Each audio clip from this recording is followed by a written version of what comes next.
Bom, olá a todos, sejam muito bem-vindos ao canal O Refúgio do Conhecimento.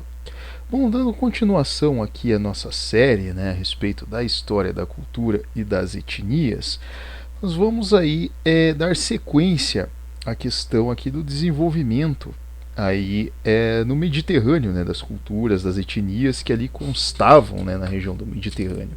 Havíamos conversado aí no nosso último encontro, a respeito dos chineses, de como surge o Império Chinês, através aí da unificação dos ditos estados combatentes, reinos combatentes ali pelas mãos de Jin Shi Huangdi,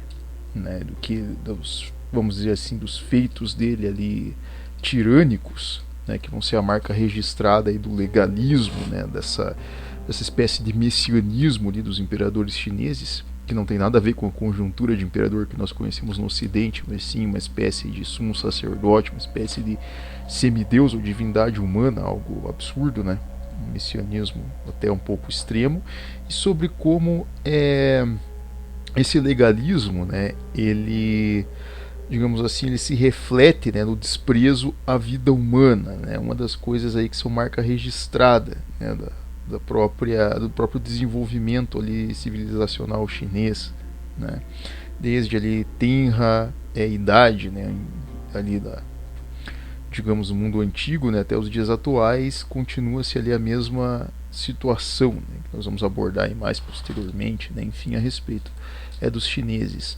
Porém, agora, nesse nosso encontro, nós vamos voltar aí à questão do Mediterrâneo, e vamos abordar sobre uma das culturas aí talvez mais interessantes a respeito desse período tardio, do mundo antigo, que vem a ser aí a civilização de Cartago. Nós vamos falar hoje sobre os cartagineses, que são aí, digamos, vamos dizer assim, uma das principais culturas marítimas do período, uma das principais etnias que desenvolvem aí o comércio marítimo, que vão basear, vão, digamos assim, embasar sua cultura, principalmente em relação aos mares, o domínio dos mares. Eles que são descendentes ali dos fenícios, de povos ali da península de Canaã, que, digamos, vão ser responsáveis aí por um grande desenvolvimento em relação ao comércio, também um impulsionamento muito grande, assim como terão ali, vamos dizer assim, as suas próprias barbáries ali, e vão ser um dos, digamos assim, um dos últimos impérios, a sobreviverem ali do mundo antigo, que vão justamente entrar em choque aí com a maior potência emergente do período, que vem a ser Roma, Esses dois vão se chocar aí no que a gente conhece aí como guerras púnicas, Então hoje nós vamos falar aí a respeito dos cartagineses, Então desde já deixem o seu like aí no canal e vamos iniciar o nosso vídeo. Bom, iniciando aqui, um fato importante, que as pessoas às vezes se perguntam, é como que essas, digamos, alguns impérios eles surgem assim do nada, são pouco comentados, a respeito de algumas etnias, enfim, Algumas, vamos dizer assim, como o caso de Cartago, eles descendem, digamos, de outras culturas, tal como os próprios romanos, ali os latinos, que vêm aí no caso dos troianos, no caso a Eneida é um resumo, digamos, dessa grande aventura, digamos aí dessa fuga dos troianos, dos sobreviventes troianos, que vão fundar essas pequenas colônias na Península Itálica, que viriam a ser aí posteriormente depois as tribos latinas, e consequentemente a própria Roma. Mas no caso dos cartagineses não é diferente, Consta-se aí que mais ou menos a 800 antes de Cristo, mais ou menos, ocorreu que os fenícios, que eram um daqueles povos ali das inúmeras tribos que viviam na região onde hoje pertence ali ao Líbano, Oriente Médio, outros locais ali, atual Israel, enfim, aquela região, os fenícios eles foram sendo derrotados sistematicamente em batalhas, fossem pelos persas, fossem pelos gregos, enfim, por outros povos, eles foram sendo derrotados sistematicamente. E uma coisa que, digamos, os fenícios eles não tinham, talvez vamos dizer assim, harmonia entre eles era que, assim como o modelo grego, né, as cidades-estado elas não eram muito organizadas entre elas, não era uma organização coesa que formava ali um império bem constituído, como era o caso dos persas, né? Ó, você sabe que isso aqui é o território persa. Depois, com Alexandre o Grande, muito futuramente, aí, no caso dos gregos, você vai ter o Império Macedônico muito bem difundido. Com os fenícios, não, era muito bagunçado, né? Era aquela coisa, tinha uma cidade, estado aqui, outra ali, todas margeavam, digamos ali, o extremo leste, né, do Mediterrâneo, e eles praticavam comércio, né, com vários povos, ali, principalmente grãos, iguarias e outros, né?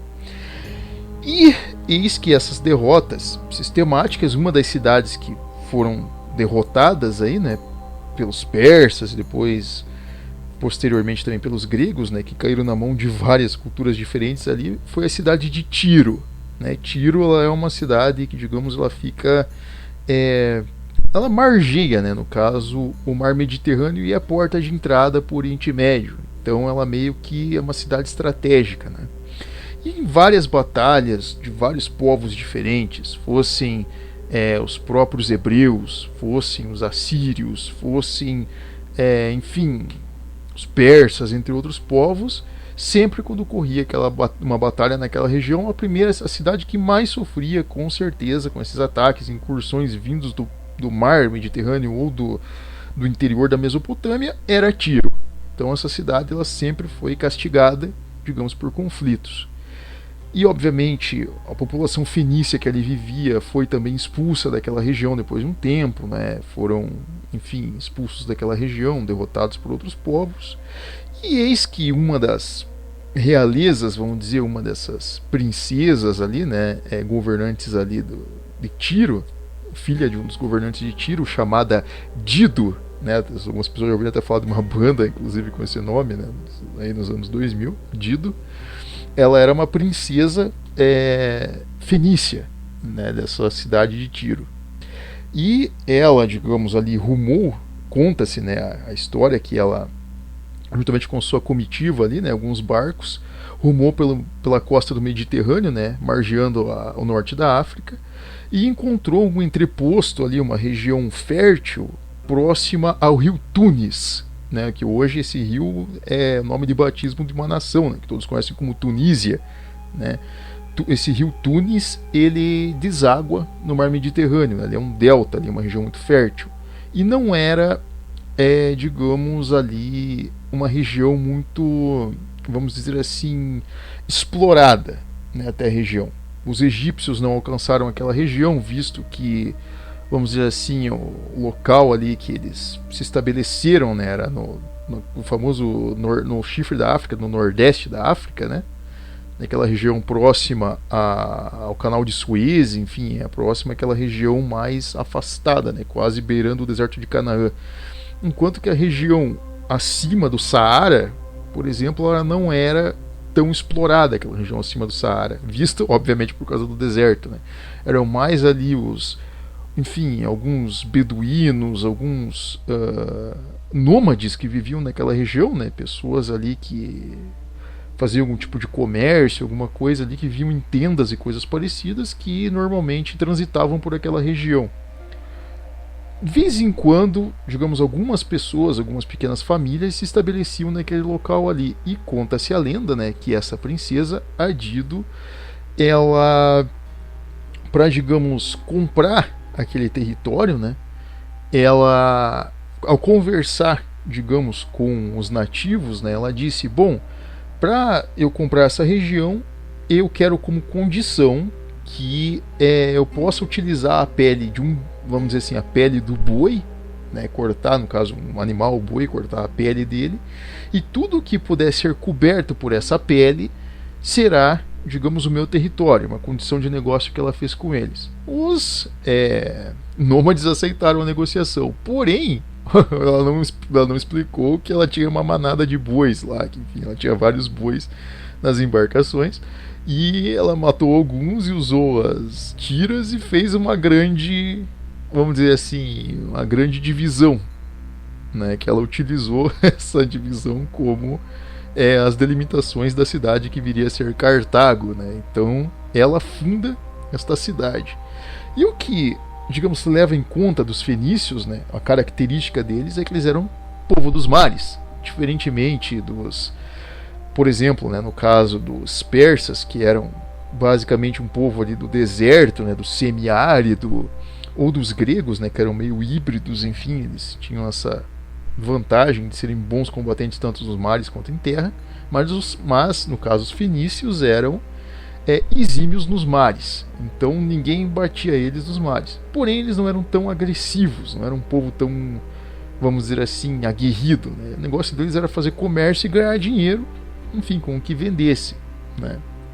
Mas com Cartago seria diferente. Óbvio, eles perderam a cidade natal deles, né, que era Tiro, eles foram eliminados de lá, foram expulsos, né? Então, eles fariam diferente nessa cidade, né? E a localização que eles escolhem é totalmente estratégica. Quando você vê no mapa, né, do Mediterrâneo, a cidade ali, o delta de Tunis, ele fica bem no meio do norte da África. Então ele dá acesso a basicamente todo o Mediterrâneo. Ele é um leque para o Mediterrâneo, para qualquer fronteira com o sul da Europa. Então você vai pegar ali a Península Itálica, a Península Grega, o Egito, no caso no norte da África, você vai pegar as colônias dos latinos, você vai pegar várias regiões diferentes. Então eles faziam um negócio com todo mundo. Já era um ponto estratégico importante. Outro ponto que é importante é a forma como eles vão, digamos, construir a cidade de Cartago, que é uma das grandes, vamos dizer assim, maravilhas da engenharia do mundo antigo, a construção dessa cidade. Por quê? Além dela ter sido feita, né, num delta, no caso, né, numa região ali que é um afluente de um rio, você tem água potável, você tem uma zona ali endêmica para você plantar, enfim, para você ter ali seus recursos para as pessoas comerem, já é uma região muito fértil, boa para isso, assim como também é uma região, como disse, né, que tem acesso para qualquer local ali entre esses dois continentes, norte da África, sul da Europa. Em relação a isso, por ser uma região plana e de fácil acesso, o que eles fazem, vamos dizer assim, na construção dessa cidade, em questão arquitetônica? A parte mais importante da cidade é justamente o seu porto. Diferentemente de qualquer outra cidade que já havia sido construída, de qualquer outro porto, como por exemplo os gregos que fizeram lá Rhodes, né, entre outras cidades ali que são cidades portuárias conhecidas do mundo antigo, Cartago ela foi feita de forma circular, a zona portuária dela. Então, para você adentrar a cidade, você tinha que passar por muralhas, né, por barreiras de terra batida, que funcionavam como uma espécie de dique. Ao entrar com uma embarcação dentro da zona portuária, era um círculo fechado. Então, era uma base basicamente protegida de qualquer invasão, de qualquer incursão externa. Tinha que ser um exército extremamente poderoso, tinha que ser uma marinha extremamente poderosa para conseguir invadir aquela pequena região ali. Então a cidade era extremamente fortificada, já pelos mares, o acesso era extremamente difícil e somente embarcações, digamos ali,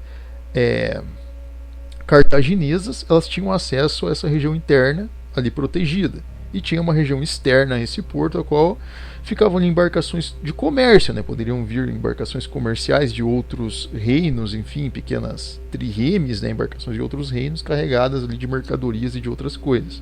Mas a parte interna era totalmente protegida. Então era uma cidade muito bem fortificada, erigida, e é uma cidade que em pouco tempo ela se desenvolveu, tá? Diferentemente de outras cidades. Por quê? É muito simples. Já é pela questão dela ser justamente uma cidade ali embasada na questão do comércio. Então, comércio obviamente atrai arte, atrai desenvolvimento, atrai tecnologia, atrai troca de ideias. né, de projetos, enfim. Então muitos artistas, muitos comerciantes, filósofos, enfim, pessoas de vários locais, elas vinham morar em Cartago, né? Era uma cidade que ela se tornou ali uma espécie de estância, né? Um local bem convidativo as pessoas morarem, né? Então você tinha uma vida fácil indo morar num local desses, né? Enfim, riqueza fácil, você conseguia um desenvolvimento de forma muito acessível, né, do que em qualquer outro lugar, inclusive na própria Roma, né, que nesse período ainda estava em expansão, né, em questões internas, enfim, estava em guerra ainda estava se formando, né, Roma ainda basicamente nem existia, né, você tinha ali os latinos ainda, aquela loucura daquelas tribos na Península Itálica, Cartago já estava se desenvolvendo. Mas, em relação, novamente, à questão comercial, eles eram um povo que ele basicamente comerciava com todos, né? Praticava comércio com todos. Então, fosse com os gregos, fosse com os romanos, fosse, enfim, com os próprios persas que eles haviam feito mal, enfim, qualquer outro, eles comerciavam, eles não tinham esse problema com ninguém. Então, eles pegavam tecnologia de todo mundo e se fortificavam cada vez mais. Então eles, vamos dizer assim, perderam na questão bélica, mas na questão comercial eles ganhavam muito, né? E outro fator que os fez enriquecer muito também é que os tipos de produtos que eles normalmente comerciavam, né, praticavam comércio, que eles enfim vendiam, eram muito diferentes, eram mais específicos do que produtos de outros reinos, de outras tribos, né? Por exemplo, você pega lá os hebreus, né? Enfim, eles comerciavam normalmente incenso, por exemplo, eles comerciavam muito incenso. Quando você pega os gregos lá, alguns tipos de hortaliças, enfim, alguns tipos de metais, né? Os egípcios eram ouro, né? Muito ouro, enfim, eles tinham tâmaras, né? E outras coisas que eles negociavam, né?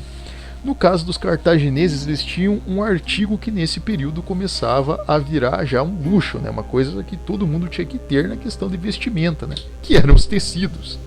Então, no caso, os cartagineses, eles herdaram dos fenícios justamente a confecção, né, de tecidos ali do linho, né? Confecção do linho como tecido, assim como o tingimento deles, né? Então eles trabalhavam com certos tipos de ostras que as embarcações pesqueiras deles pescavam, né? Ali no caso retiravam essas ostras dos mares, que quando moídas elas produziam uma espécie de tintura na cor de púrpura.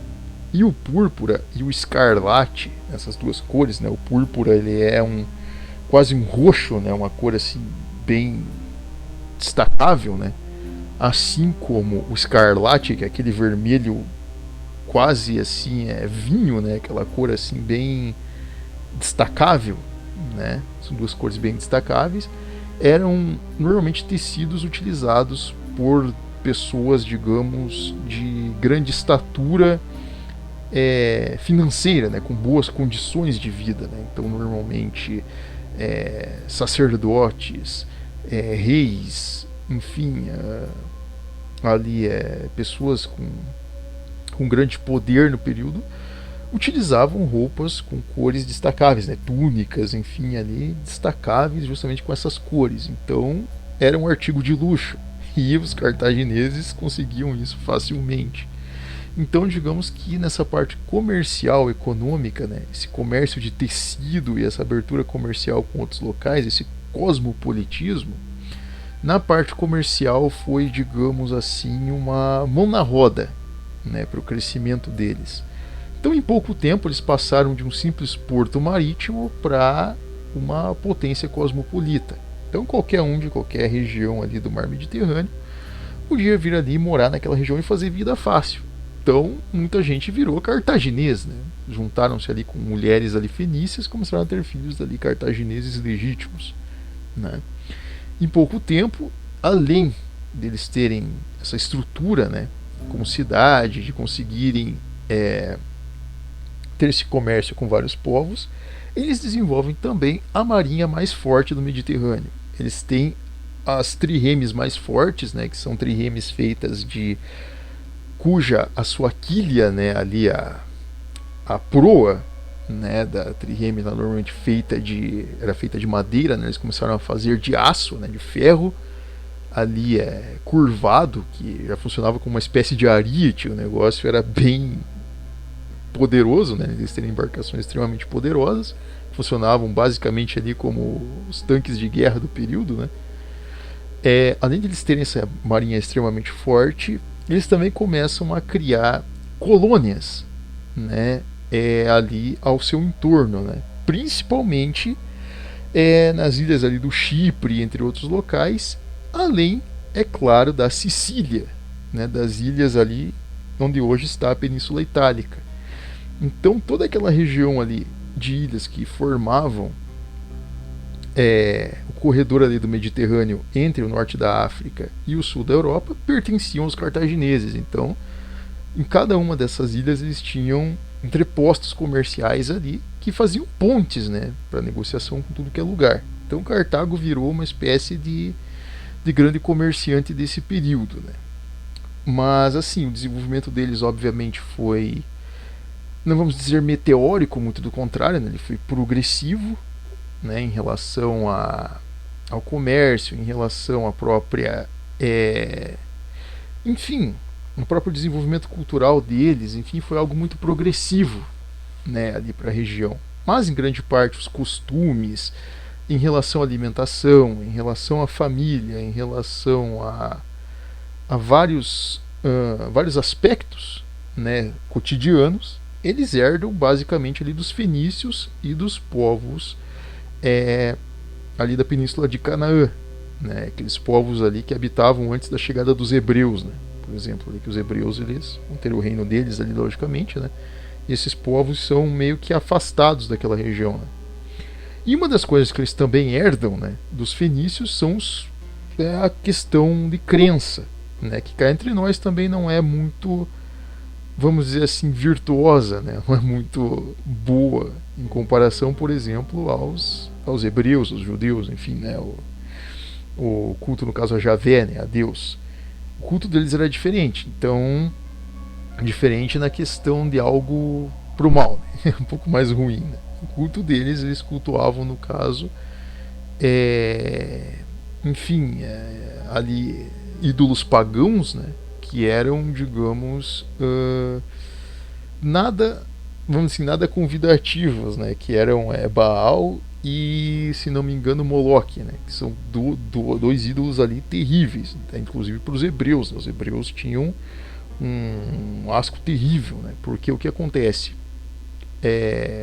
era bizarro, eram cultos normalmente bizarros, né, como sacrifícios de pessoas, de crianças, enfim, principalmente para Moloque, né. Então era algo terrível, e eles tinham esses dois cultos, né, como ali talvez a criança piloto deles, né, na questão de, enfim, de ditame social, né, que eles queriam entender essa questão de se, por exemplo, você vai ter alimento farto no mar, por exemplo, peixes, por exemplo, se vai ter enchente, se não vai ter enchente, se vai ter período de seca ou não, iam lá e matavam gente adoidado, né. Enfim, normalmente eles faziam isso.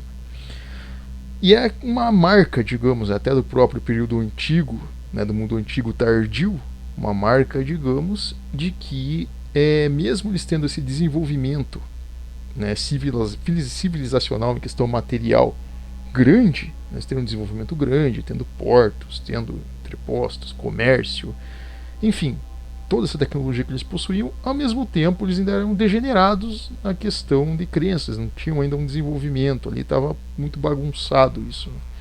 E esses cultos aí absurdos, digamos, ceifavam a vida de inocentes e, enfim, causavam às vezes até um asco das pessoas em volta, né? Mas, né, o desenvolvimento deles em questão de expansão ele foi significativo, logicamente, em questão de comunicação com outras regiões, né?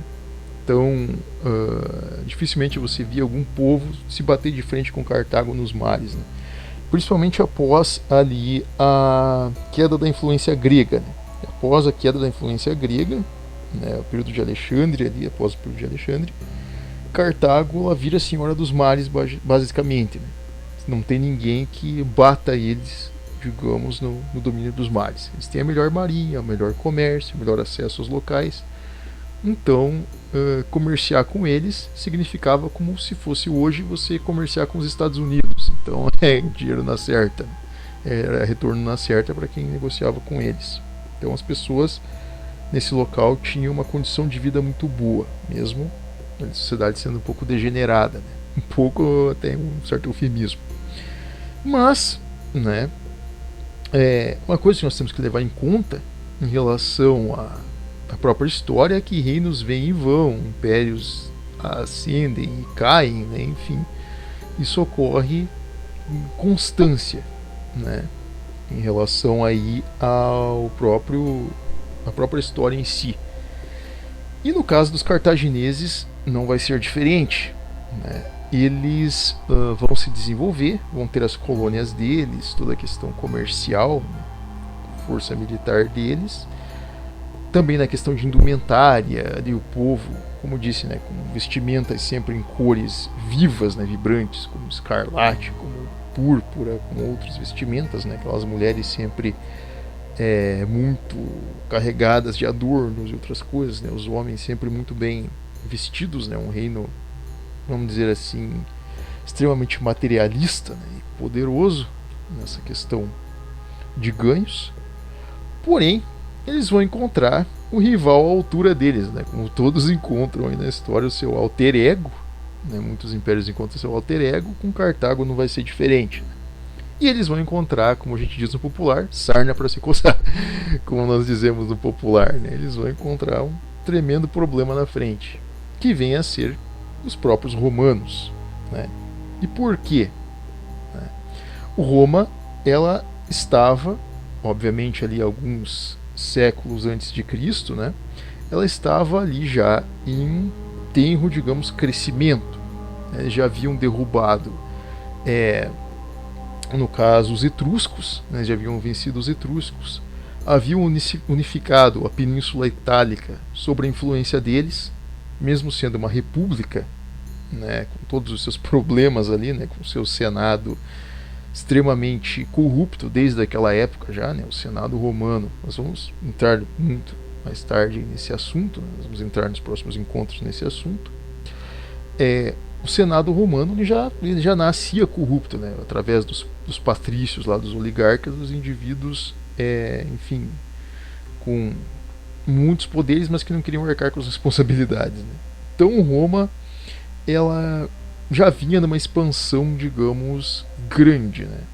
Ali já unificando a Península Itálica e despontando em relação ao comércio. Então eles também tinham lá, enfim, forja de metais, eles tinham artesanatos, eles tinham outras mercadorias, né, que eles também queriam comerciar com outros povos, também logicamente, para poderem ter o seu retorno.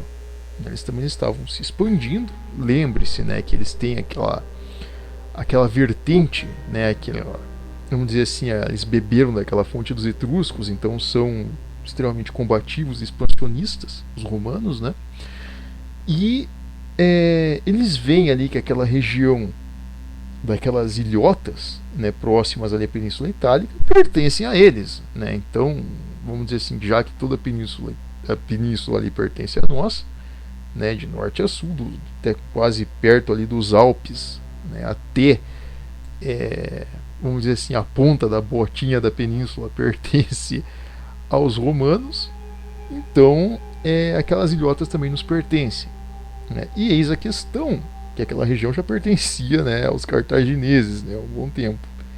E é a partir daí que esses dois povos, vamos dizer assim, eles vão se confrontar, né, justamente pelo controle dessas ilhotas.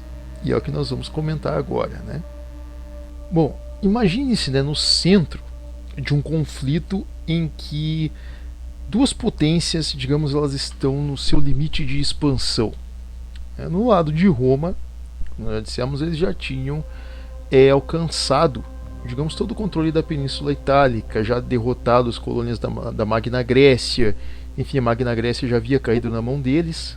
Eles já eram vamos dizer assim, uma potência muito poderosa, né, e respeitada ali naquela região, enquanto que Cartago já tinha o controle não só daquelas ilhotas, como também das Ilhas Baleares, o sul da atual Espanha, a região onde hoje compreende-se o Marrocos, o Saara Ocidental. Então toda aquela região que compreendia o norte da África, Estreito de Gibraltar, Península Hispânica, uma parte da Península Hispânica pertencia a Cartago. Então eles tinham um controle comercial e de influência estratégica terrivelmente grande. Então eles tinham um controle dos mares assim impressionante. Mas é aquela questão, eles tinham, em relação à tecnologia de guerra, talvez eles estivessem, digamos, um passo inicialmente à frente dos romanos. Os romanos, eles possuíam uma coisa que os cartagineses não possuíam militarmente até o período, que era a numerosidade. Eles tinham um conjunto de soldados, um exército numericamente maior, né? Porém, eles não entendiam bulhufas de guerra naval. Eles eram péssimos em guerra naval, por sinal. Talvez os etruscos fossem melhores nos mares do que os próprios romanos inicialmente. Eles eram amebas, digamos, em guerra marítima. Eles não compreendiam nada. Enquanto que os cartagineses, enfim, eles fizeram a vida deles, né, toda a história deles nos mares. Então eles controlavam a região e ditavam a própria regra em si, né? Então o conflito ele começa justamente por esse ponto de ebulição, que viria a ser a questão da própria Sicília, ali da região das Ilhas Baleares também. Eram regiões ali que eram, digamos, custosas ali para os romanos, né? E o centro de conflito ele vem a ser a região de Siracusa, né, que era uma espécie de cidade-estado independente da região, que praticava ali comércio, vivia ou uma hora sobre influência dos gregos, né, ficou muito tempo sob influência dos gregos, foi inclusive uma cidade-estado grega, né, fundada pelos gregos, Siracusa, que depois, digamos, ela vai passar ali para as mãos dos romanos, né, e também sofreu influência dos próprios cartagineses. Então ficava naquela questão por estar no meio do caminho. Você está do meu lado ou está do lado do inimigo, né? Então eles sempre meio que ficavam ali naquela ambiguidade para eles mesmos não saírem perdendo. Mas chegou num ponto em que, enfim, a situação ela se apertou, né? Digamos assim, nessa situação, né? E justamente, né, essa expansão dos dois lados ela vai culminar nesse conflito, né? Enfim, sendo essas as grandes potências ali, né, do dito então mundo ocidental, né? Enfim, esses indivíduos eles vão entrar nesse conflito quase que instantâneo.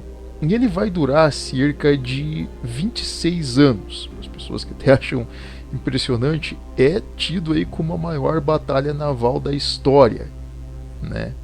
Ela durou cerca de 26 anos e com conflitos ali progressivos, né? Ocorriam em certas épocas, paravam e retornavam, né? Em várias regiões diferentes ali que compreendiam o Mediterrâneo Ocidental, né? Então foram conflitos até um pouco sangrentos, né? Em relação a isso, né? E iniciou ali, né, com um grupo de mercenários itálicos ali conhecidos como mamertinos, né, anteriormente contratados ali por Siracusa, ocupou a cidade de Messana ali no nordeste da Sicília em cerca de 289 a.C., né? E esses mamertinos ali, como eles eram meio que aliados ali no caso dos romanos, né, eram uma das divisões romanas ali, os mamertinos, eles ocupam aquela região ali da Sicília. E isso vai desencadear, vamos dizer assim, um grande problema, né? Justamente pela, enfim, ali pela questão estratégica da própria Sicília ela pertencer, né, diretamente aos cartagineses. Bom, e o fato, né, de Cartago, digamos, pressionar aquela região ali de Siracusa, né, para retirar aqueles invasores mercenários da região, né, e retomarem o controle total ali da região, né, muitos romanos eles não queriam, digamos, ainda assim a própria expansão ali daquela região. Você tinha grupos diferentes, digamos, dentro do Senado romano em relação a essa decisão. Eles estavam em uma expansão grande e seria um outro passo além. Não é? E quem, digamos, toma essa iniciativa, digamos, de vamos dizer assim, fervilhar os ânimos, né, da população romana para justamente entrar no conflito, foi um indivíduo chamado Apio Cláudio Caudice, né? E Caudice ele era uma espécie ali de patrício romano, um cara poderoso ali, um indivíduo com posses, né, e que entendia ali de estratégia militar, né? E depois de ser posto essa questão em Assembleia Popular, né, dos romanos, se deveriam ou não confrontar os cartagineses, eis que ali a coalizão feita ali por Apio Cláudio, né, ela vence, né? Então, e Caudice ele se torna aí basicamente o comandante supremo, né, dessa, vamos dizer assim, dessa campanha, né, romana. E em relação à formação ali tanto dos componentes, né, militares ali de ambos os lados, né, a formação destes dois grupos, né, os romanos eles compunham ali a grande parte da estrutura militar deles, né, eles que haviam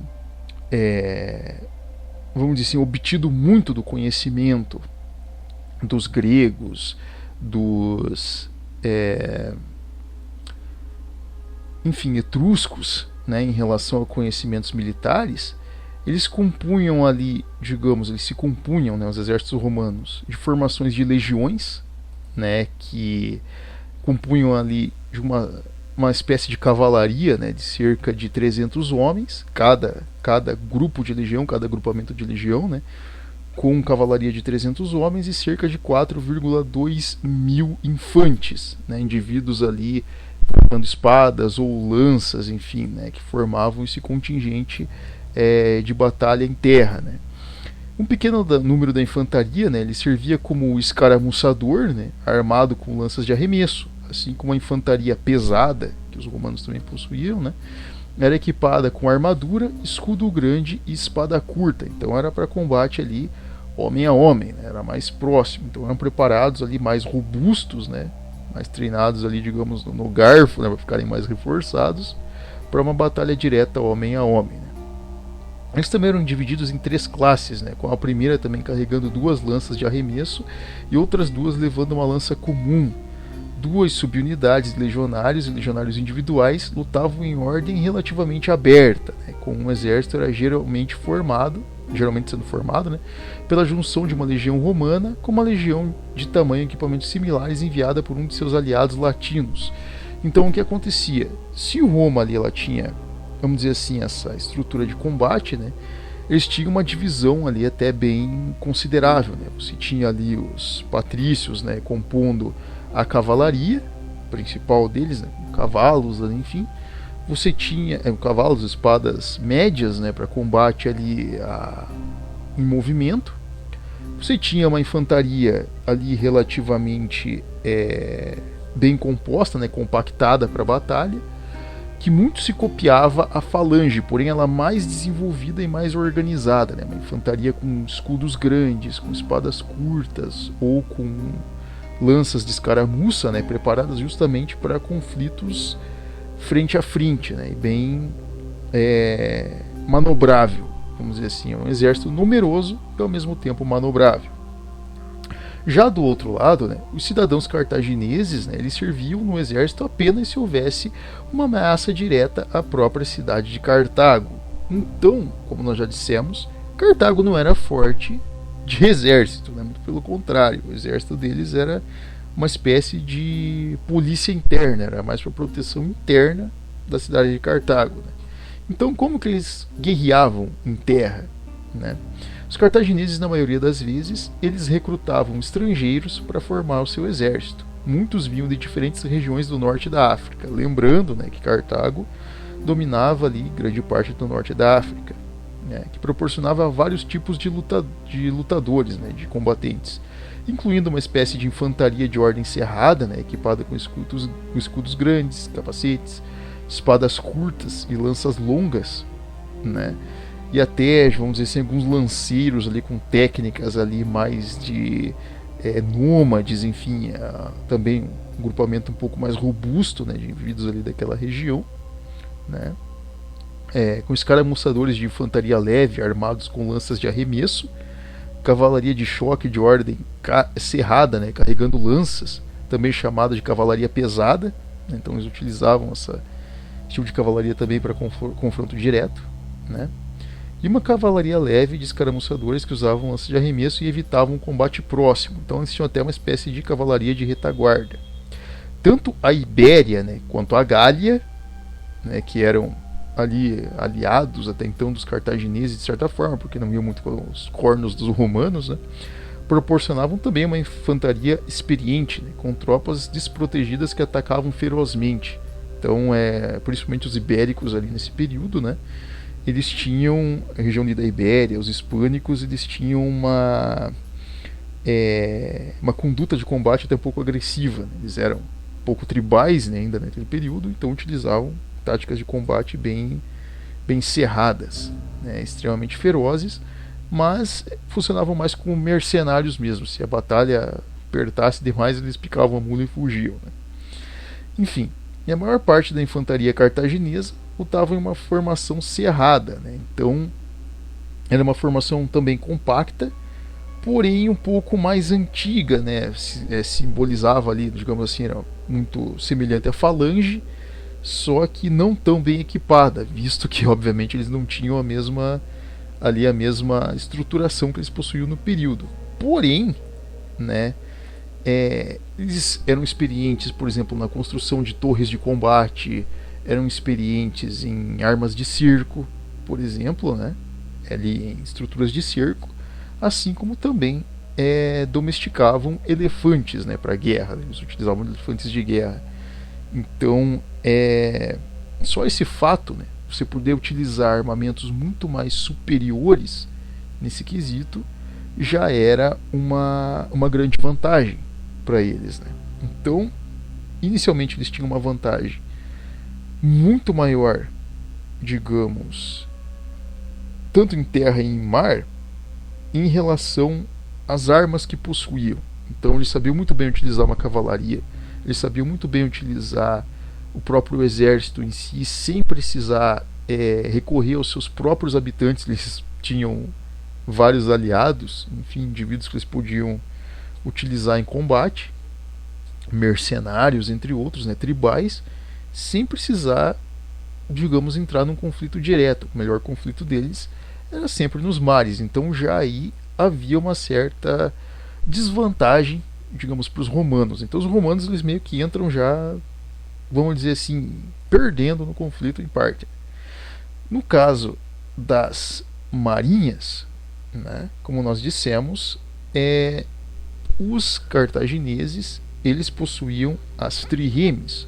Os romanos, eles possuíam biremes. Eles possuíam embarcações mais simples, né, inicialmente, que serviam mais para transporte, enfim, de ali legiões, né, de grupamentos de legião.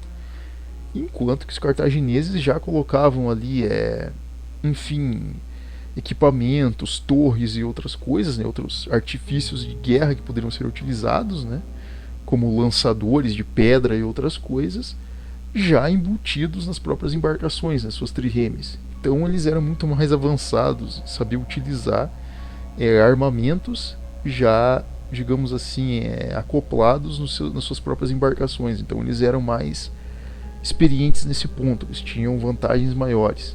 Então Roma entra ali já meio que em desvantagem, né? Porém, na questão numérica, voltando a falar, as composições de legião deles eram muito mais organizadas. E isso, obviamente, é uma vantagem que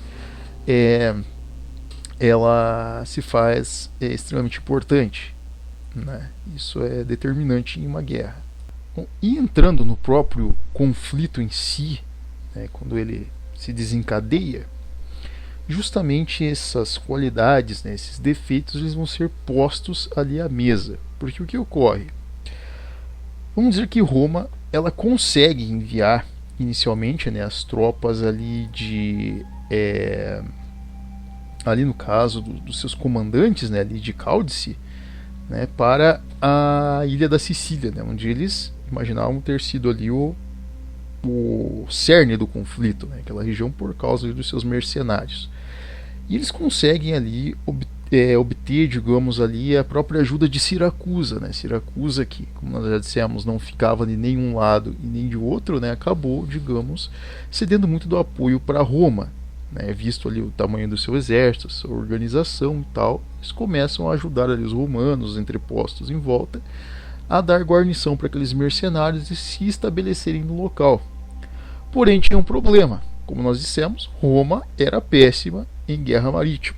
E mesmo eles tendo um exército enorme, eles nunca tiveram de empregar tanto efetivo militar em uma batalha. Para derrubarem as colônias da Magna Grécia, os próprios etruscos, eles utilizavam de campanhas ali progressivas. Contra Cartago era completamente diferente. Eles tinham que empregar um grosso militar enorme, uma campanha militar extremamente numerosa para conseguir peitar um inimigo tão forte. Enquanto que Cartago fez justamente o oposto. Eles criaram uma espécie de arapuca. Eles fizeram um cinturão em volta daquelas ilhas, né? Da Sicília, Sardenha, entre outras ilhas em volta, viraram uma espécie de prisão em meio ao mar. Então os cartagineses começaram a, digamos assim, atacar a região, né? Começavam a disparar pedras, começavam a, enfim, tentar atear fogo nas regiões próximas, dispararem flechas e outras coisas, lanças, né? Aquelas balistas que nós falamos, né? Começavam a disparar ali pedras, enfim, aqueles aguirtes e outras coisas, né? Porretes e outras coisas ali de balistas contra as fortificações ali de Siracusa, né, contra aquela região, vamos dizer assim, atacando diretamente os romanos, né? Enquanto Roma ela conseguia, digamos, notoriedade, né, atacando ali cidades, né, principais ali como Acragas, né, e Panomo, que eram grandes cidades ali próximas de Siracusa, né, ali cidades-estado, que eles conseguiam essas vitórias, conseguiam derrubar ali guarnições cartaginesas, né, que eram extremamente fracas. Do outro lado, a marinha cartaginesa só ia derrubando os romanos, né, vencendo-os batalha por batalha. Então, para eles era muito difícil, né, eles conseguirem manter aquela região. E enquanto isso, né, enquanto eles tinham ali o seu comandante ali dentro da ilha, o Aníbal Giscão, né, que ele era vamos dizer assim, uma espécie de comandante ali da operação dentro de Siracusa, né, enfim, da Sicília, que ia meio que confrontando os romanos, sendo ali o chamariz. Do outro lado, eles tinham outros comandantes, né, também postos, né, que atacavam as outras ilhas, né, no caso as outras guarnições ali possíveis que os romanos pudessem se estabelecer, como por exemplo a Sardenha, né, em que eles tinham ali o próprio Aníbal Ranão, né, que era o filho, né, do Giscão, que era, digamos assim, o comandante ali dos lígures, dos celtas e dos íberos, né, que eram outros tribais ali, eles tinham a própria divisão deles, tocaram o maior terror na Sardenha, além de um outro comandante também muito forte, inclusive, e um estrategista excelente, que era Amilcar Barca, né? E Amilcar Barca, ele era talvez o general mais notório, né, mais notável dentre os cartagineses. Então, onde ele atacava, ele vencia. Ele, vamos dizer assim, criava uma espécie de estratégia combinada entre as trirremes, né, no caso dos cartagineses, com ataques ali com balistas e outros, né, com atiradores de pedra, enquanto que o exército dele, no caso as forças dele, atacavam de assalto, né, chegavam, digamos, ali com outras embarcações menores à costa da ilha e atacavam no caso, as guarnições romanas, né. Então os romanos eles foram extremamente castigados, né, nesse início das guerras púnicas, né, justamente tomando conta de quase toda a região da Sicília, né, dominando ali Ena, Camarina e outros locais ali, basicamente Panomo, né, e tomando cada uma dessas regiões, deixando os romanos ali cercados em Siracusa. Então eles perderam quase a Sicília inteira. Basicamente eles viraram ali meio que quase que reféns, né, dos cartagineses. Ali foi um conflito extremamente custoso para eles no início e quase, vamos dizer assim, que em toda a história romana, né, foi um dos episódios em que Roma quase perdeu a própria guerra em si, no qual eles estavam envolvidos, né? Eles quase foram derrotados pelos cartagineses nessa situação, né? E vamos dizer assim que a notoriedade em relação a Amílcar era justamente a visão estratégica dele. Era um sujeito extremamente organizado, era um indivíduo, digamos, com uma estatura muito, digamos assim, disciplinada, né? E que ele conseguia manobrar bem os recursos que possuía. Então ele utilizou muito bem da marinha para cercar os romanos, para impedir que eles tivessem qualquer acesso aos mares, qualquer reposição de recursos, né, vindos ali da Península Itálica, assim como os atacava, né, os pegava ali em pequenas escaramuças, em pequenos conflitos e ia, digamos assim, derrubando o moral deles, né? Ele ia conquistando vitória a vitória, derrubando o moral do inimigo. Então no início Roma realmente saiu basicamente derrotada, né, desse primeiro conflito. Então, basicamente, né, com essas expansões, né, com essas vitórias, digamos, cartaginesas, né, tanto em terra quanto em mar, fizeram com que os romanos eles ficassem um pouco desnorteados, né. O que vai definir, digamos, uma certa mudança, uma guinada de rumos, né, para o lado dos romanos, vai ser justamente a sua capacidade de serem engenhosos. Porque o que ocorre? Chega um período, né, em que os cartagineses eles têm uma certa estabilidade à frente, né, no controle dessa guerra. Então eles começam a se focar no controle das cidades que eles haviam conquistado, né, ou que eles haviam protegido, enfim, nessas ilhas ao entorno da Sicília, né, próxima à Península Itálica. E ali começaram a realizar, inclusive, ataques a algumas regiões da própria Península Itálica, né, normalmente saques, pilhagens, enfim, né, pequenos assaltos naquela região. E num desses assaltos, eis que uma das embarcações das triremes cartaginesas, né, acabam naufragando, né, fica encalhada num dos recifes ali da Península Itálica. E os romanos eles conseguem capturar, né, esses destroços, eles conseguem ali trazer esses destroços para a terra. E ali eles começam a estudar, digamos, a embarcação, essa embarcação que os cartagineses utilizavam, que era tão veloz e tão bem manobrável, né? E eis que ali com a ajuda, né, dos próprios comandantes ali, enfim, dos próprios ali, enfim, idealizadores romanos ali, né, os indivíduos ali que tinham uma experiência maior com construção, né, carpinteiros e outros, eles conseguem desenvolver uma réplica muito parecida com a trireme. Porém, eles adicionam mais uma, vamos dizer assim, mais uma sequência, né, de remos, assim como um tamanho maior para um transporte maior de tropas, né, no caso de legiões.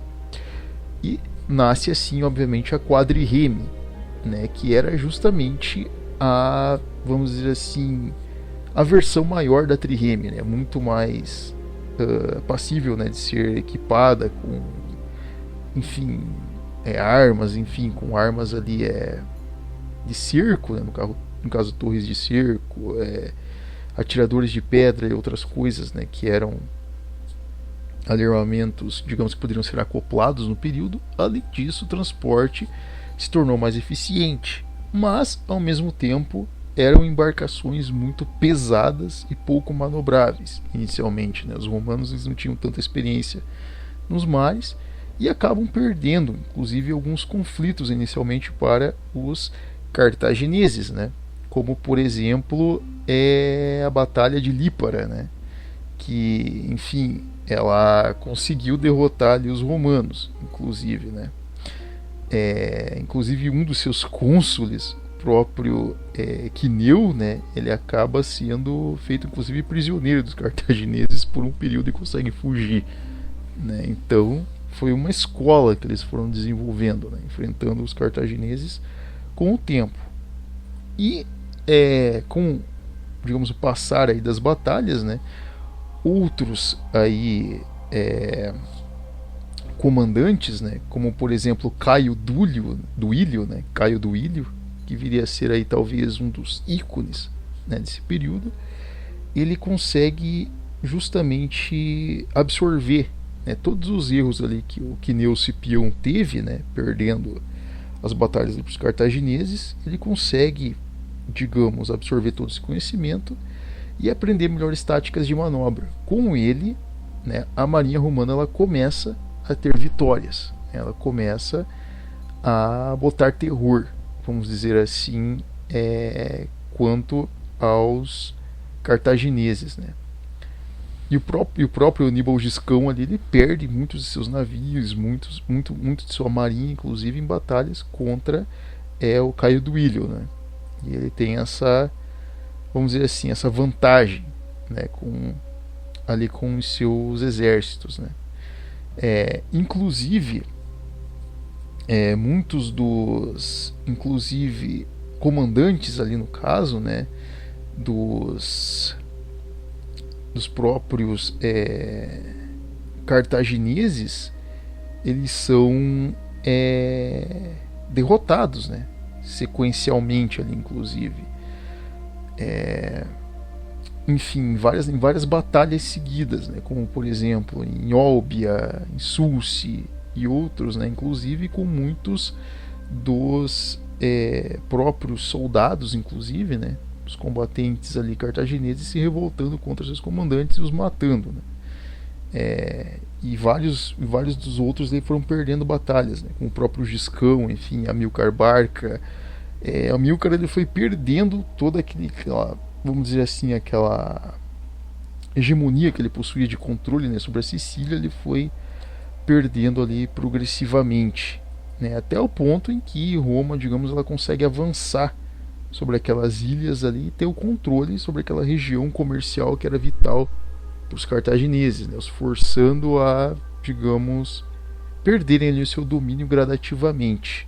Bom, feito isso, né, os romanos, inclusive já tendo esse controle, rumaram justamente aí para o norte da África, né, já tendo capturado grande parte da região da Sicília, né, a fim de punir justamente os cartagineses, né, enfim, conseguirem impor ali sua vitória sobre os cartagineses. Eles impuseram, né, essa tarefa, né, eles delegaram essa tarefa a justamente Marco Atílio Régulo, né, que era um dos cônsules romanos e comandantes militares, que invadissem justamente o norte da África. E eles conseguem, né, eles derrotam grande parte ali da marinha, né, dos cartagineses, inclusive, né, da batalha do Cabo Equinum.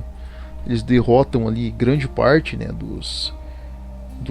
destroem grande parte dos navios cartagineses, né, eles conseguem ali, vamos dizer assim, obter uma vitória clara, justamente por questões ali de manobras, né? Foi uma batalha muito confusa, talvez a maior batalha já empregada marítima da história foi essa batalha, né? Com cerca de 290 mil tripulantes e soldados participando dessa ofensiva. Então foi uma batalha extremamente sangrenta, né? No meio do mar, que muitos inclusive afundaram, morreram afogados, ou mesmo enfim, escaramuças e conflitos diretos homem a homem, né? Foi uma batalha bem sangrenta entre embarcações, né? Mas cujos romanos tiveram essa vitória, né? E eles conseguem aí rumar, né, no caso aí para o norte da África, conseguindo ali através de Régulo, né, estabelecer um exército ali de alguns milhares, né, de romanos, além de uma cavalaria ali considerável, né? Inclusive eles capturam partes, né, nessa batalha naval, inclusive dos efetivos ali de suporte, enfim, de insumos ali dos cartagineses, né? Eles conseguem trazer para eles alguns recursos que foram capturados e empregaram justamente contra seus próprios inimigos, né?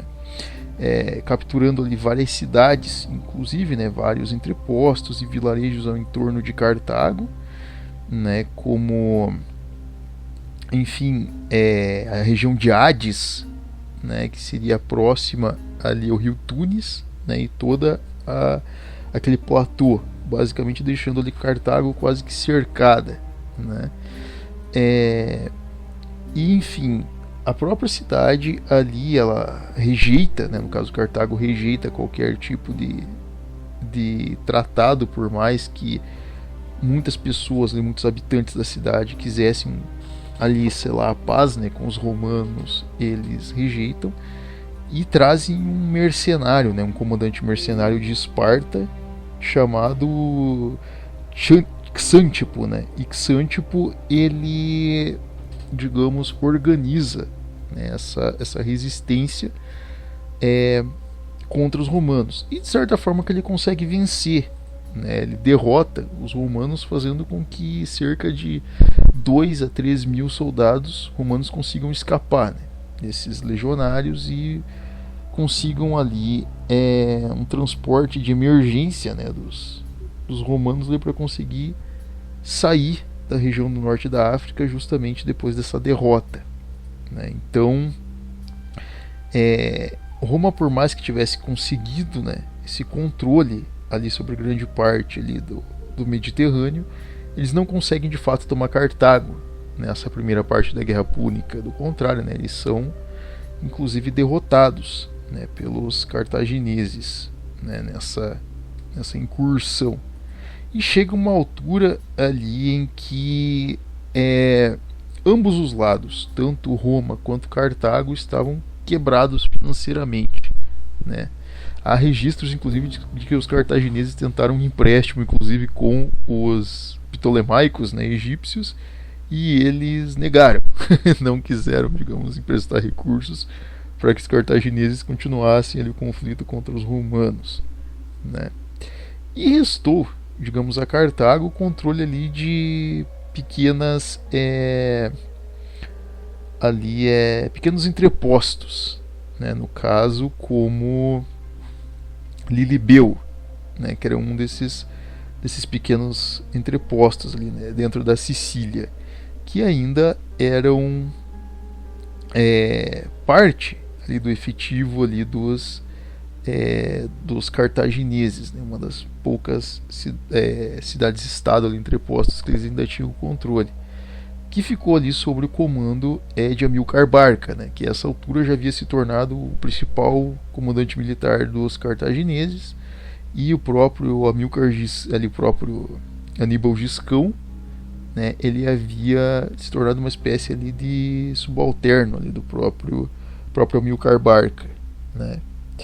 E chegou num ponto, vamos dizer assim, desse controle, dessa incursão, em que nem mesmo Cartago não queria mais continuar, digamos, esse conflito, né, com Roma. Já viam que era muito dispendioso e só ia trazer mais e mais derrotas e mais custos de vida, enfim, outras coisas para eles, né?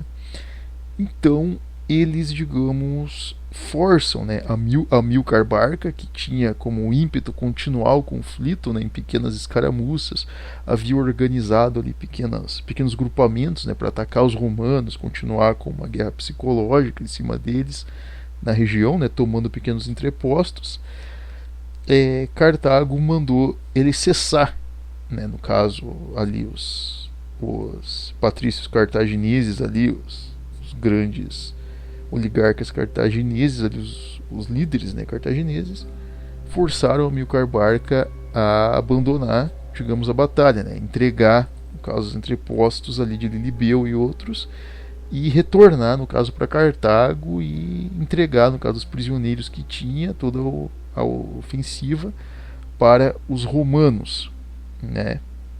E o conflito ele acaba terminando ali na dita até em, vamos dizer assim, um tratado, né, que eles acabam fazendo, que é o Tratado de Lutácio, né. Nesse Tratado de Lutácio está ali escrito que estava, no caso, escrito, né, no caso, que Cartago cedia, né, o controle das ilhas do Mediterrâneo justamente para os romanos, o que foi uma derrota humilhante para eles, porém para os romanos foi um símbolo, né, de vitória.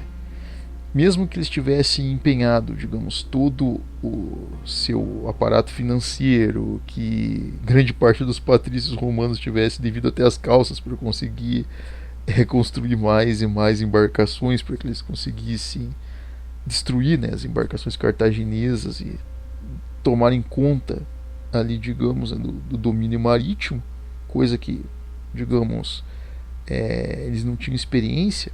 É prova em conteste, logicamente, né, que os romanos eles tinham essa capacidade de adaptação às coisas muito impressionante. Eles saíram de indivíduos tacanhos ali que tinham no máximo uma força militar de terra para um exército híbrido, né, que tinha um controle tanto em combates em terra quanto no mar. Então eles se tornam ali muito mais experientes, né? Eles se tornam ali os grandes senhores dos mares ali, né? Nesse período ali no caso do Mar Mediterrâneo Ocidental, digamos, eles controlam o Mar Mediterrâneo Ocidental, né? Trazendo ali um pesadelo, vamos dizer, para os cartagineses. Porém, vai haver obviamente um período de paz entre ambos, né?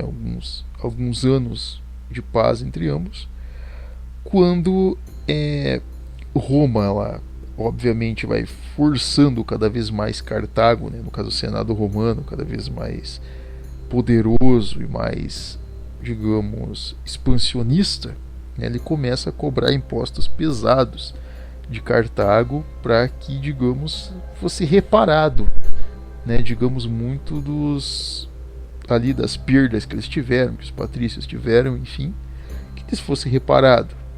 E a população cartaginesa ela começa a sofrer, né? Cartago, que antes era um centro, digamos, de comércio, de desenvolvimento, enfim, começa a decair, virar uma cidade ali, enfim, cheia de dívidas, um povo cheio de dívidas, enfim, passando fome e outras situações nada boas, né? Extremamente ruins. E começa a revoltar a população. Obviamente que Cartago não havia sido tomada mesmo de fato pelos romanos, né? Eles ainda existiam como uma cidade-estado, né? Tinham o seu comércio e ainda eram muito poderosos. Então a população ela começa a se revoltar e ela começa a se insuflar contra isso. E digamos que toda essa revolta, né? Esse sentimento de vingança, enfim,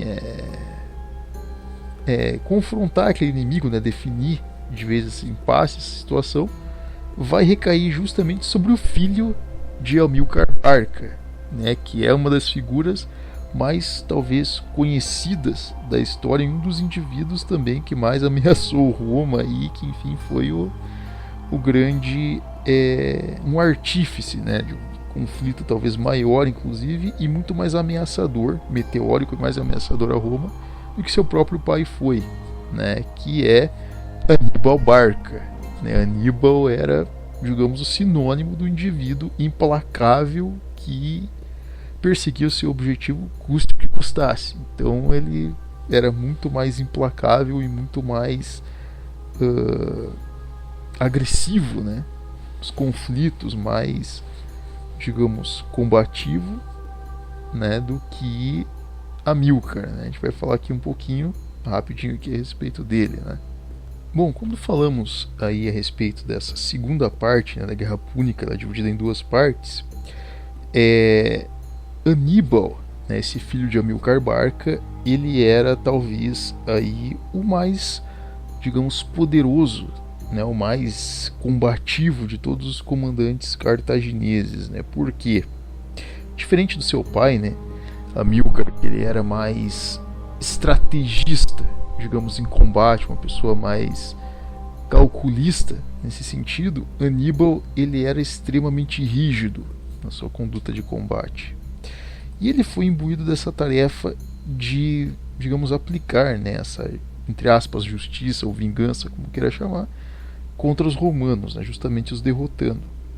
Mas pense com você mesmo, né, num período em que o seu inimigo ele tem o controle dos mares e a única ligação que você tem sem utilizar o mar para você cruzar do norte da África para a Europa é o Estreito de Gibraltar.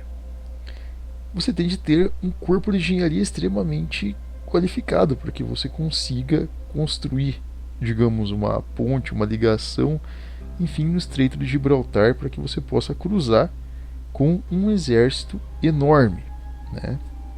Ao mesmo tempo em que você teria, além disso, inúmeros desafios para você cruzar toda a Ibéria, Espanha, Alpes, para você conseguir alcançar o norte da Itália, da Península Itálica, né? E iniciar um conflito direto com os próprios romanos em si, né? Mesmo eles tendo ali pequenas colônias em vários locais ali na própria Espanha em si, né? E Amílcar ele faz isso. Porém, como ele faz, né? Com extrema brutalidade. Então, o exército dele, diferentemente de Amílcar, que pegava os seus aliados, jogava eles lá na frente, os tribais, enfim, não misturava muito com os próprios cartagineses, enfim, utilizava ali seus aliados da África do Norte para ir no conflito ali com os romanos.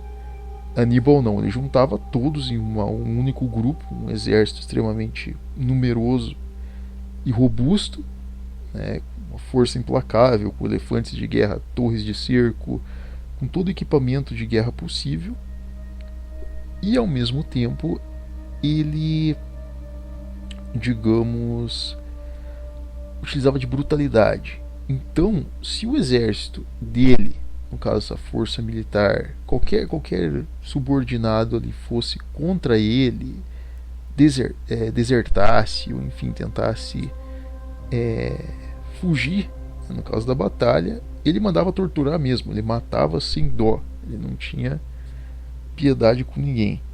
Então o que ocorre? A campanha, né, de conquista dele se resume, digamos, a literalmente cruzar, né, no caso do Estreito de Gibraltar, e ir tomando cidade por cidade ali naquela região, né? Enfim, ele vai tomando ali cidades, né, locais ali como Sagunto, por exemplo, né? Ele toma parte, digamos, ali dos entrepostos da Gália, na questão dos Alpes, inclusive, né, quando ele cruza a região dos Alpes, muitos soldados eles morrem de frio, né, porque é uma região extremamente gelada, principalmente no inverno, né, são montanhas. Então ele não teve piedade do seu exército nesse ponto. Então ele perdeu cerca de 15% do efetivo só cruzando os Alpes, né? Toda a cidade em que ele enfim, encontrava, que ele conseguia controlar, como por exemplo Canas, né? Aliás, a região da Gália Cisalpina, que a gente chama, né? Que é no caso nos sopés ali dos Alpes, ele ia derrubando uma por uma dessas pequenas cidades, entrepostos, e saqueando, né, pilhando, abastecendo o seu exército. Então ele não tinha muito apreço por poupar qualquer cidade ou coisa parecida. Ele consegue alcançar, inclusive, o norte da Itália, né, no caso da atual Itália, né, no caso ali a Península Itálica, tomando conta da Trébia, da região do Lago Trasimeno, a região de Canas, né, e inclusive rendendo a cidade de Capua. Capua aí, que nós vamos falar muito dela também posteriormente. Várias cidades romanas começam a, digamos, serem ali tomadas, né, pelos cartagineses, que iam avançando cada vez com mais força. E chega uma altura, vamos dizer assim, que esse avanço é tão grande que Cartago poderia com certeza eliminar os romanos. Mas, vamos dizer assim, que Roma tem essa capacidade de se reinventar, né? Eles utilizam de todo o efetivo que eles possuíam, vamos dizer assim, de pessoas, né, de jovens, fossem eles sujeitos de boa ou má conduta, o que eles pudessem juntar de força para conseguirem deter Aníbal, eles conseguiram. Ao mesmo tempo em que eles também foram inteligentes de outro ponto também, de utilizar todos os entrepostos que eles tinham na Sicília e em outras regiões, né, do Mediterrâneo, para forçarem também pilhagens e incursões contra o norte da África, o que fez com que Cartago se visse numa situação complicada. Como você não tem um retorno rápido, né, dessas forças, pois todas foram empregadas num conflito, eles esperavam que os romanos, eles, digamos, aplicassem toda a sua força de combate, né, no norte da península, enfrentando ali os cartagineses. Mas eles não tinham mais uma força de retaguarda para proteger a cidade. E os romanos começam a fazer terror para eles. Então eles se obrigam, né, o Senado cartaginês ele se obriga a trazer novamente, no caso, os ordenam a Aníbal que deixe, no caso, a batalha e retorne com suas forças para o norte da África, a fim de conter qualquer tipo de avanço romano. E a estratégia dos romanos dá certo. Ele é obrigado a deixar as cidades que ele consegue ali dominar, né? Tanto ele quanto seu principal general ali, Asdrúbal, eles deixam a região, saem dali, enquanto que os romanos começam a retomar as cidades que pertenciam a eles ali na região da Gália, da Espanha, enfim. Eles começam a dominar toda aquela região de volta. E os cartagineses são obrigados a ter que voltar pelo mesmo caminho que vieram. Retornam para o norte da África, né, entram em batalha ali contra os romanos, né, no caso ali a batalha de Zama, né, e enfim, essa batalha acaba selando de vez, né, no caso, qualquer tipo de expansão cartaginesa. Eles acabam sendo derrotados e não tem mais nenhum efetivo para, enfim, oferecerem qualquer resistência a Roma ou qualquer invasor que seja, né? E dominando aquela região ali, além do que já possuíam, né, como parte ali da Gália e da Espanha, né, que já pertenciam a eles, os romanos, no caso, tomam também parte do norte da África, né, exercem controle sobre Cartago e impõem uma multa pesadíssima, né, que eles mesmos não conseguem pagar.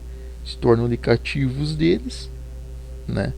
Muitos inclusive são já nesse primeiro momento escravizados pelos romanos, né?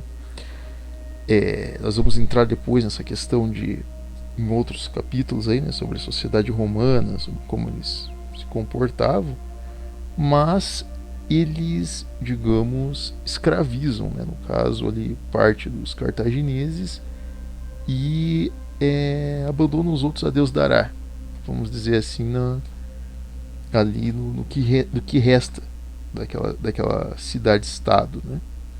até o ponto em que eles vão tentar uma revolta contra Roma, né, ali, uma revolta interna, e Roma vai os aniquilar de vez, né, vai enviar algumas embarcações, algumas legiões e vão destruir aquela cidade. Né.